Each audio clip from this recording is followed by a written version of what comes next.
بسم الله الرحمن الرحيم. الحمد لله رب العالمين، والصلاة والسلام على سيد الأنبياء والمرسلين وعلى آله وأصحابه وذرياته وأهل بيته أجمعين. أما بعد، فأعوذ بالله من الشيطان الرجيم. بسم الله الرحمن الرحيم. وما أرسلناك إلا رحمة للعالمين. صدق الله العظيم. محترم سامعین،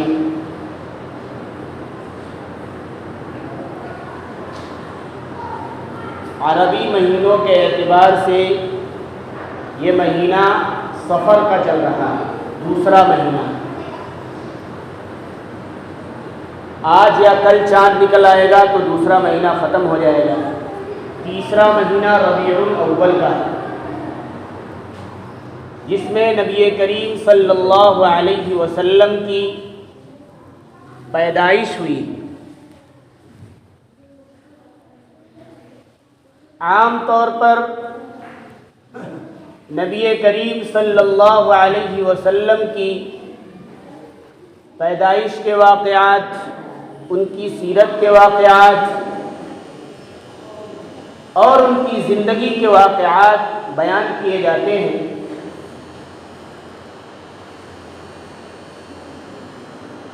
اسی مناسبت سے آج اسلام سے پہلے کیا تھا، کس طریقے سے ماحول تھا، کیسی زندگی گزاری جاتی تھی، کس طریقے سے کمزوروں، بیواؤں، مسکینوں اور مزدوروں کے حقوق کیا ادا کیے جاتے تھے. صحیح بات تو یہ ہے کہ نبی کریم صلی اللہ علیہ وسلم کے اس دنیا میں تشریف لانے سے پہلے کوئی قانون اس دنیا کے اندر نہیں تھا. عام طور پر چار چیزیں سامنے تھیں. ایک اخلاقی حالت، دوسری سیاسی حالت، تیسری معاشی حالت اور چوتھی معاشرتی حالت، کہ ایک دوسرے کے ساتھ کس طریقے سے پیش آنا ہے، حکومت کس طریقے سے کرنی ہے، کمانے کا کون سا طریقہ تھا، اسی طریقے سے آپس میں رہنے سہنے کے لیے کون سا طریقہ اپنایا جاتا تھا. یہ چاروں چیزیں کسی بھی قانون کے تحت نہیں تھیں. ہر طرح کا ظلم و ستم کمزوروں پر، بیواؤں پر، مسکینوں پر، خاص کر عورتوں پر کیا جاتا تھا. نبی کریم صلی اللہ علیہ وسلم کی اس دنیا میں تشریف آوری سے پہلے کوئی قانون ایسا نہیں تھا جس سے ان تمام کے حقوق ادا کیے جائیں. ملک چلانے کے لیے بادشاہوں کا حکم اور بادشاہوں کی بات کی آخری حرف ہوا کرتی تھی. جو جس علاقے کا ذمہ دار ہے اس نے جو بات کہی اسی پر عمل کرنا قانون کہلاتا تھا. سمندروں میں چلتے ہوئے جہاز کو لوٹ لیا جائے اور اس لوٹ کے نتیجے میں جو سامان حاصل کیا جائے اسی کے ذریعے سے حکومت چلا کرتی تھی. یہ سیاسی قانون تھا. اور جو اس کے منافع حاصل ہو جائیں وہی ہماری معاشی حالت کہلایا کرتی تھی. کسی حق والے کو حق نہ دیا جائے، اس سے اپنا خرچہ چلایا جائے، اسی سے اس کی معاشی حالت پوری ہو جاتی تھی. نبی کریم صلی اللہ علیہ وسلم نے آنے کے بعد اس کائنات کو ایک بہترین نظام دیا. حکومت چلانے کے بھی اصول بتائے، غریبوں اور بیواؤں اور مسکینوں اور مزدوروں اور غلاموں کے بھی حقوق بتلائے. عام طور پر یہ کہا جاتا ہے کہ غلام بنانے کا تصور اسلام نے دیا. ایسا نہیں ہے. اس وقت پوری دنیا میں سب سے زیادہ حکومت جو چلا کرتی تھی وہ 2 حکومتیں تھیں، ایک قیصر روم کے بادشاہ کی اور ایک کسریٰ ایران کے بادشاہ کی حکومت چلا کرتی تھی۔ قیصر جو بادشاہ تھا وہ یہودی اور عیسائی تھا، اس کے تحت تمام عیسائی اور یہودی ماننے والے لوگ اس کے پیچھے چلتے تھے، اور ایران کا بادشاہ غیر مسلم تھا، اس کے پیچھے تمام مجوسی بتوں کو پوجنے والے لوگ چلا کرتے تھے۔ اس طریقے سے پوری دنیا 2 حکومتوں میں بٹی ہوئی تھی، اور ان دونوں بادشاہوں کی، قیصر اور کسریٰ، انہی دونوں بادشاہوں کی باتیں چلا کرتی تھی۔ عام طور پر جس قبیلے یا خاندان میں جس جگہ پر حملہ کیا، لڑائی لڑی، اور اس کے نتیجے میں جو لوگ پکڑ میں آئے اس کو غلام بنا لیا جاتا تھا، اور غلام بنانے کے نتیجے میں ہمیشہ کی زندگی غلامیت ہی کی گزارنے پر انہیں مجبور کیا جاتا تھا، اور انہیں طرح طرح کی تکلیفیں اور مصیبتیں اور پریشانیاں دی جاتی تھیں۔ ہاتھ باندھ کر جنگل میں ڈال دیا جائے، پیر اور ہاتھ کو جکڑ کر کے کسی گڑھے میں ڈال دیا جائے، یہ تصور دیا گیا کہ جن کو ہم نے حملہ کر کے پکڑا ہے، جن کو غلام بنایا ہے، ان کا نتیجہ یہ ہوا، اور یہی ان کے ساتھ سلوک کیا جائے گا۔ لیکن نبی کریم صلی اللہ علیہ وسلم اس دنیا میں تشریف لائے تو آپ نے غلامیت کا آغاز نہیں کیا ہے، بلکہ غلامیت کو آزاد کرانے کے لیے اقوال کہے ہیں، انہیں قانون دیا ہے، انہیں ان کے لیے حدیثیں اپنی زبان مبارک سے ارشاد فرمائی۔ چنانچہ ایک مرتبہ نبی کریم صلی اللہ علیہ وسلم کے زمانے میں چند لوگوں کو جکڑ کر کے ایک حویلی میں بند کیا گیا، ان کے ہاتھ باندھ دیے گئے۔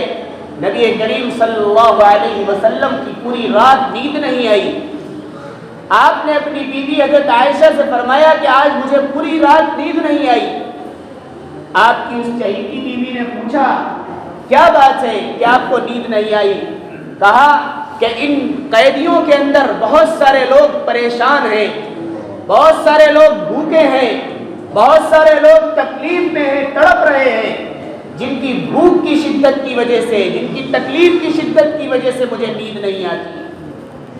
یہ تصور دیا نبی کریم صلی اللہ علیہ وسلم نے، اور پھر آپ کے آنے کے بعد جو اسلام آپ کے اوپر نازل ہوا، بہانے بہانے سے غلامیت سے آزادی کرانے کے بہانے دیے گئے کہ اگر کسی نے قسم کھا لی تو قرآن کے 7ویں پارے کے پہلے صفحے میں حکم دیا گیا کہ اگر کوئی قسم کھا لیتا ہے اور وہ قسم کو توڑ دیتا ہے تو اسے کفارہ دینا پڑے گا، اور کفارہ یہ ہے کہ وہ چاہے تو 10 مسکینوں کو کھانا کھلائے دونوں ٹائم پیٹ بھر کے، اور اگر یہ نہیں کر سکتا تو 10 مسکینوں کو کپڑا پہنائے، اگر وہ مرد کو کپڑا پہنا رہا ہے تو کرتا اور پیجامہ، اور اگر عورت کو کپڑا پہنا رہا ہے تو اس کے لیے سلوار، جھمپل اور دوپٹہ، 3 چیزیں اس کے کپڑے میں ہونی چاہیے، یہ کفارہ ہوگا۔ اور اگر یہ نہیں کر سکتا تو غلام آزاد کرے۔ قسم کھانے کے بہانے سے آزادی دلائی جا رہی ہے۔ نبی کریم صلی اللہ علیہ وسلم نے بہانے بہانے سے یہ کہا کہ اگر کوئی روزہ رکھ کر توڑ دے تو اسے چاہیے کہ 61 روزے رکھے، 60 روزے تو اس کے کفارے کے اور 1 روزہ قضا کرے، اور اگر یہ نہیں کر سکتا تو غلام آزاد کرے۔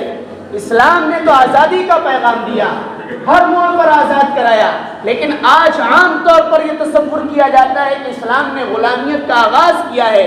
ایسا نہیں ہے، غلامیت کا آغاز تو پہلے ہی سے چلا آ رہا ہے، اور اسلام نے آنے کے بعد غلامیت کو ایک دم سے ختم نہیں کیا بلکہ دھیرے دھیرے ختم کیا، اور بتایا کہ جو کسی کو غلام بنائے گا اس کے اوپر اس کے حقوق ہیں، یہاں تک بتایا کہ جو تم کھاتے ہو وہ اپنے غلام کو کھلاؤ، جو تم پہنتے ہو وہ اپنے غلام کو پہناؤ، جس طریقے سے جس عالیشان مکان میں جیسی تمہیں سہولت ہو، جس مکان کے اندر، جس جھوپڑی کے اندر تم رہتے ہو اسی میں اپنے ساتھ اپنے غلام کو بھی رکھو، اور یہ فرمایا کہ تم اپنے غلام سے اس کی طاقت سے زیادہ کام نہ لو۔ یہ اسلام نے غلامیت کے لیے قانون دیے ہیں، پیغامات دیے ہیں، لیکن اگر یہ کہا جائے کہ اسلام نے غلامیت کا آغاز کیا ہے تو یہ اسلام کے اوپر بلکہ نبی علیہ الصلوۃ والسلام کی ذات کے اوپر ایک دھبا لگانا ہے۔ نبی کریم صلی اللہ علیہ وسلم نے تو غلامیت کو آزاد کرانے میں بہت سارا کردار ادا کیا ہے۔ جس وقت سب سے پہلے جب جنگی قید ہوئے تھے، جنگ میں چند قیدی قید ہوئے، تو اس وقت حضرت ابو بکر صدیق رضی اللہ تعالیٰ عنہ اور حضرت عمر بن خطاب رضی اللہ تعالیٰ عنہ سے نبی کریم صلی اللہ علیہ وسلم نے مشورہ لیا اور یہ کہا کہ یہ 70 جو قیدی آئے ہیں ان کے لیے کیا کرنا چاہیے؟ تو حضرت ابو بکر صدیق رضی اللہ تعالیٰ عنہ کی رائے یہ تھی کہ ان سے کچھ مال لے کر کے، فدیہ لے کر کے ان کو چھوڑ دیا جائے، آزاد کر دیا جائے۔ اور حضرت عمر بن خطاب رضی اللہ تعالیٰ عنہ کی رائے یہ تھی کہ ان کو چھوڑا نہ جائے، بلکہ یہ دین کے دشمن ہیں، اسلام کے دشمن ہیں، بلکہ ان کو قتل کیا جائے۔ نبی کریم صلی اللہ علیہ وسلم نے اپنے ساتھی حضرت ابو بکر صدیق رضی اللہ عنہ کے رائے مشورے پر عمل کیا اور 70 کو ان سے فدیہ لے کر کے رہا کر دیا، آزاد کر دیا۔ آزادی کا پروانہ تو نبی کریم صلی اللہ علیہ وسلم نے دیا ہے۔ صحیح پوچھئے تو اسلام کے آنے سے پہلے مزدوروں کے کیا حقوق تھے؟ کسی غریب کو پکڑا اور اس سے کہا تمہیں ہمارا کام کرنا ہے، ایک دن نہیں، 2 دن نہیں، 1 گھنٹہ نہیں، مہینوں کام کروایا جاتا تھا، سالوں کام کروایا جاتا تھا، اور کروانے کے بعد اسے چند روپے دے دیے کہ لو تمہاری مزدوری ہے۔ اس طریقے سے مزدور کے حقوق مارے جاتے تھے۔ نبی کریم صلی اللہ علیہ وسلم نے آنے کے بعد ارشاد فرمایا آتُ الْأَجِيرَ أَجْرَهُ، کہ اپنے مزدور کی مزدوری دے دو، قبل ان یجف عرقه، کہ اس کا پسینہ خشک ہونے سے پہلے اس کی مزدوری دے دی جائے۔ یہ نبی کریم صلی اللہ علیہ وسلم نے مزدوروں کے حقوق بتلائے۔ آج یہ تصور کیا جاتا ہے کہ اسلام نے مزدوروں کے حقوق نہیں دیے۔ یہی حدیث کافی ہے کہ اگر یہ بات بھی تھی کہ اگر کوئی کام کسی کا پورا کر دے اور پورا کرنے کے بعد وہ اپنی مزدوری مانگے تب دے دیا جائے، لیکن نبی کریم صلی اللہ علیہ وسلم کا ارشاد ہے کہ اس کا پسینہ سوکھے اس سے پہلے تم اس کی مزدوری دے دو۔ اگر آج کوئی اپنے مزدور کو مزدوری مارتا ہے، اپنے مزدور کی اجرت مارتا ہے اور اس کے حقوق نہیں دیتا ہے، اسلام کے خلاف کام کرتا ہے۔ نبی کریم صلی اللہ علیہ وسلم نے تھوڑا سا بھی کام لیا ہے کسی سے تو اس کی بھی اجرت دی ہے، اور یہ حقوق دیے ہیں کہ پسینہ سوکھنے سے پہلے مزدور کی مزدوری دے دی جائے۔ یہ حقوق نبی کریم صلی اللہ علیہ وسلم نے مزدوروں کو دیے۔ خاص طور سے عورتوں کے ساتھ جو سلوک کیا ہے کہ عورتوں کی جو خصوص ایام ہوتے ہیں ہر مہینے کے، ان دنوں کے اندر عورتوں کو ہاتھ باندھ کر گھر سے نکال دیا جاتا تھا، ان کے ہاتھ کا بنا ہوا کھانا کوئی کھانے کے لیے تیار نہیں تھا۔ نبی کریم صلی اللہ علیہ وسلم نے اس عورت کے اوپر، سر کے اوپر ہاتھ رکھا ہے، انہیں عزت کا مقام دیا ہے، اور آپ نے اگر کوئی بچہ پیدا ہوا تو یہ کہا یہ تمہاری ماں ہے، اگر کوئی بھائی ہے تو اس سے کہا یہ تمہاری بہن ہے، اگر کوئی بیوی بنی ہے تو اس سے کہا یہ تمہاری بیوی ہے، اور تمام کے حقوق الگ الگ ادا کیے ہیں۔ یہ نبی کریم صلی اللہ علیہ وسلم کے آنے کے بعد ہوا ہے۔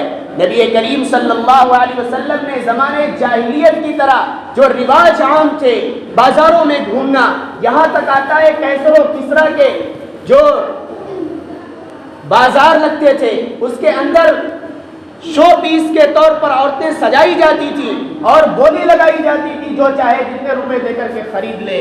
لیکن اسلام نے آ کر اس تمام چیزوں کو ختم کیا اور یہ کہا کہ عورت ایک عزت کی چیز ہے، کبھی وہ تمہاری ماں بن جاتی ہے، کبھی وہ تمہاری بہن بن جاتی ہے، کبھی وہ تمہاری بیٹی بن جاتی ہے، کبھی وہ تمہاری بیوی بن جاتی ہے۔ لہذا اس عزت کو سنبھال کر کے رکھا جائے، اس کے حقوق ادا کیے جائیں۔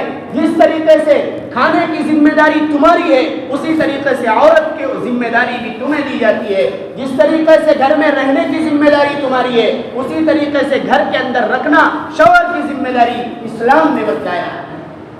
لیکن آج یہ تصور کیا جاتا ہے، اور خاص کر ہماری مائیں اور بہنیں اور ہماری وہ بیٹیاں جنہوں نے آج کی مغربی تہذیب و تمدن کو اپنے ذہن و دماغ میں بٹھایا اور بٹھانے کے بعد اسلام کے اوپر الزام لگایا کہ اسلام نے پردے کے اندر ہمیں قید کر رکھا ہے، اسلام نے ہمیں گھر کے اندر قید کر رکھا ہے اور ہمیں بازاروں میں نہیں جانے دیا جاتا، ہمیں گلیوں میں نہیں گھمایا جاتا، ہمیں مارکیٹنگ نہیں کرنے دی جاتی ہے۔ اسلام سے پہلے کیا ماحول تھا، اس ماحول کو اسلام نے ختم کیا ہے۔ قرآن کہتا ہے وَلَا تَبَرَّجْنَ تَبَرُّجَ الْجَاهِلِيَّةِ الْأُولَىٰ کہ عورتوں تم نہ نکلو پہلے زمانے جاہلیت کی طرح نکلنے، جس طرح عورتیں نکلتی تھیں اس طریقے سے تم نہ نکلو، اس لیے کہ اس وقت کا ماحول یہ تھا کہ ایک بیٹا اپنی ماں کے ساتھ بھی زنا کر سکتا تھا، ایک بھائی اپنی بہن کے ساتھ بھی زنا کر سکتا تھا، کوئی کسی کے اندر تفاوت نہیں تھا۔ اسلام آنے کے بعد ایک دوسرے کے حقوق بتلائے اور یہ بتلایا کہ تمہاری ماں ہے، تم جنت کسی عبادت کر کے ڈھونڈنا چاہتے ہو، تم جنت اللہ کی یاد کر کے ڈھونڈنا چاہتے ہو۔ نبی کریم صلی اللہ علیہ وسلم نے فرمایا الجنت تحت اقدام الامہات کہ جنت تو تمہاری ماؤں کے پیروں کے نیچے ہے۔ یہ مقام نبی کریم صلی اللہ علیہ وسلم نے عورت کو دیا ہے۔ آج دیکھیے یورپ کا ماحول دیکھیے، کینیڈا کا ماحول دیکھیے، امریکہ کا ماحول دیکھیے کہ جہاں کوئی ماں کا تصور نہیں، جہاں کوئی بہن کا تصور نہیں، بیٹا چاہے اپنی ماں کے ساتھ منہ کالا کر لے، بیٹا چاہے دوسرے کی بیوی کے ساتھ منہ کالا کرے، اپنی بہن کے ساتھ منہ کالا کرے، اپنی بیٹی کے ساتھ منہ کالا کرے، کوئی رواج نہیں ہے۔ بالکل اسی طریقے سے ماحول آ چکا ہے جس طریقے سے نبی کریم صلی اللہ علیہ وسلم کی تشریف آوری سے پہلے، اسلام لانے سے پہلے زمانے جاہلیت کا ماحول تھا۔ آج بھی وہی ماحول کو ہم سمجھتے ہیں یہ عزت کی چیز ہے۔ آج ہمیں مغربی تہذیب و تمدن نے ہماری ماں اور بہنوں کو، ہماری بیٹیوں کو، ہماری بیویوں کو ایک غلط تصور دیا ہے اور یہ کہا کہ اسلام نے ان کو قید کر رکھا ہے، اسلام نے ان کو پردے کے اندر قید رکھا ہے۔ ایسا نہیں ہے۔ ابھی پڑوسی ملک کے اندر چند سال ہو رہے، کچھ عورتوں نے ایک مارچ نکالا تھا، احتجاج کیا تھا روڈ کے اوپر اور انہوں نے کہا کہ میرا جسم میری مرضی۔ اسلام جو حقوق دیتا ہے وہ حقوق ہمیں نامنظور ہے۔ اسلام نے جو ہمیں پردے کے اندر بٹھایا ہے ہم بیٹھنا نہیں چاہتے، میرا جسم ہے میری مرضی، ہم جو چاہے کریں۔ تو کسی ایک مسلمان اور بچی نے، لڑکی نے، طالبہ نے ایک تقریر کی تھی بہترین انداز میں اور اس نے یہ کہا تھا کہ اے عورتوں تمہیں گلی کی کتیا بننا پسند ہے، تمہیں گلی کی ٹیکسی بننا پسند ہے، جو چاہے تمہارے ساتھ عزت و آبرو کے پر حملہ کرے، جو چاہے چڑھ جائے اور اتر جائے، لیکن ہمیں گھر کی ملکہ بننا پسند ہے، ہمیں گھر کی رانی بننا پسند ہے۔ اسلام نے ہمیں اسلام کی شہزادی بنایا ہے۔